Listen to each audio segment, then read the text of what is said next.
Selamat pagi, Assalamualaikum warahmatullahi wabarakatuh. Untuk pembelajaran materi pertama yaitu mengenai trigonometri. Untuk trigonometri, Ibu akan ulang sekilas, yaitu materi kalian di kelas 10 Matematika Wajib semester 2.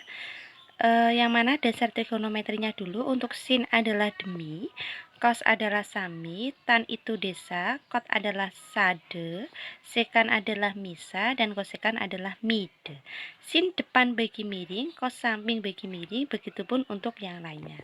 Berikutnya dasar yang kedua adalah sudut dibagi per kuadran. Artinya kuadran 1, 2, 3, dan 4. Di situ kalian dapat dilihat nilai dari masing-masing kuadran 1, kuadran 2, kuadran 3, dan kuadran 4. Nilai dari setiap masing-masing kuadran itu mempunyai nilainya. Dan karena terlalu banyak, tidak usah kalian hafalkan, cukup mengingat dengan kata kunci yaitu semua cintaku bernilai positif. Artinya semua itu di kuadran 1 bernilai positif baik untuk sin, cos, tan, kotangan, sekan maupun kosekan. Sedangkan di kuadran 2 sinnya bernilai positif, maka yang lainnya adalah bernilai negatif. Di kuadran 3 tangan yang bernilai positif, lainnya negatif. Dan di kuadran 4 ku itu adalah kosnya bernilai positif, maka yang lainnya adalah bernilai negatif. Untuk catatannya, biasa kata atau istilah yang sering digunakan. Untuk kuadran 1 adalah sudut lancip, kuadran 2 adalah siku-siku atau tumpul, dan kuadran 3 adalah sudut refleks. Untuk materi identitas trigonometri, penjumlahan dan selisih dua sudut ada 3 jenis.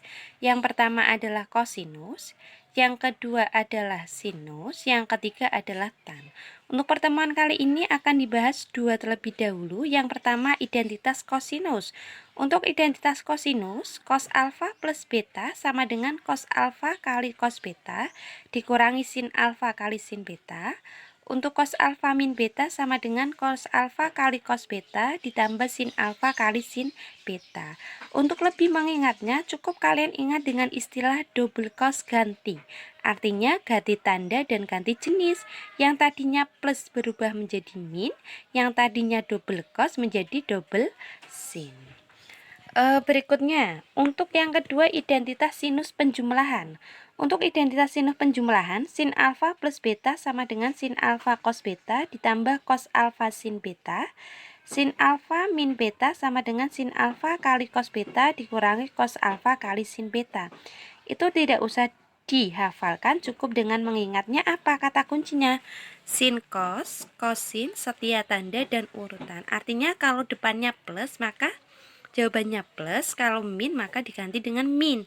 Yang pertama adalah sin alfa, cos beta, sin alfa, cos alfa sin beta. Sekarang ke contohnya. Hitunglah nilai sin 75 tanpa menggunakan kalkulator.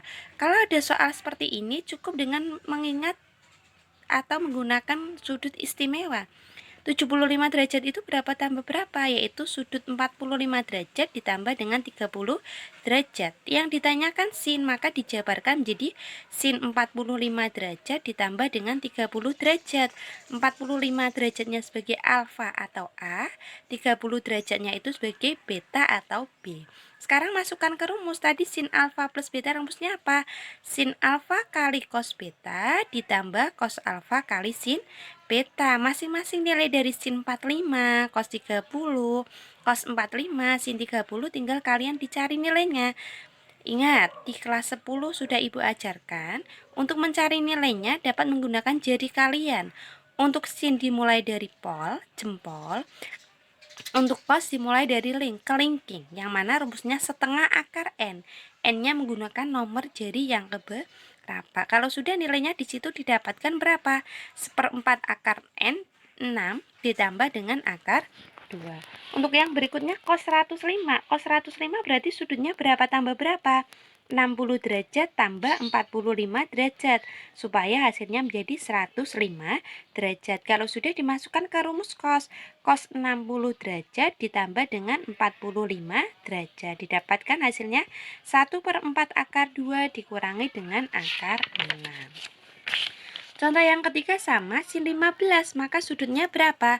Adalah 45 derajat dikurangi dengan 30 derajat. Caranya sama seperti contoh yang tadi, yaitu hasilnya menjadi 1/4 akar 6 dikurangi dengan akar 2. Sekarang lanjut contoh yang keempat. Pada contoh yang keempat ini sudah mulai sedikit berpikir ya. Untuk cos X-nya min 3/5 dan cos Y-nya min 15/7.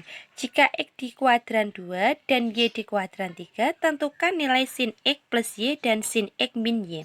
Sekarang kita bahas satu persatu. Pertama cos X. Cos X nilainya berapa? Min 3/5. Cos itu apa per apa? Samping dibagi miring.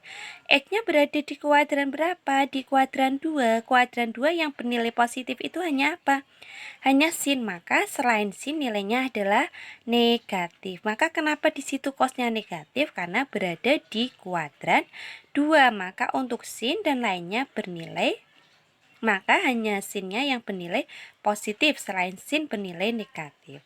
Untuk cosnya itu samping bagi miring, sampingnya adalah 3, miringnya adalah 5. Itu peletakan angkanya kurang tepat ya, harusnya miringnya 5, 3-nya ada sebagai samping. Maka mencari sisi apa? Sisi depannya. Untuk mencari sin itu depan bagi miring, maka akar dari 5 kuadrat kurangi dengan 3 kuadrat, akar 16 sama dengan 4. Kalau sudah, kita masuk ke yang Y. Cos Y-nya adalah 5 min 15/17. Y-nya di kuadran berapa? Di kuadran 3. Kuadran 3 hanya tan yang bernilai positif, maka selain itu nilainya adalah negatif. Cos Y itu apa? Samping bagi miring seperti tadi. Sampingnya adalah 17, miringnya adalah 15. Meskipun depannya min itu tidak berpengaruh, karena min itu tergantung nilai dari kuadran 1, 2, 3, kuadran 2, 3 maupun 4. Maka yang dihitung adalah yang bernilai positif, yaitu 17 kuadrat kurang 15 kuadrat. Didapatkan akar 64 sama dengan 8 sin Y. Sin Y itu apa bagi apa? Depan bagi miring. Depannya adalah 8, miringnya 17. Karena di kuadran 3 hanya tan yang bernilai positif, maka sinnya juga negatif, maka dikasih dengan min 8 plus per 17. Sekarang yang ditanyakan apa tadi? Sin X plus Y. Dimasukkan ke rumus sin X kali cos Y tambah cos X kali sin Y. Didapatkan hasilnya min 36/85. Untuk latihan soalnya di situ ada 4 nomor. Silahkan kalian kerjakan.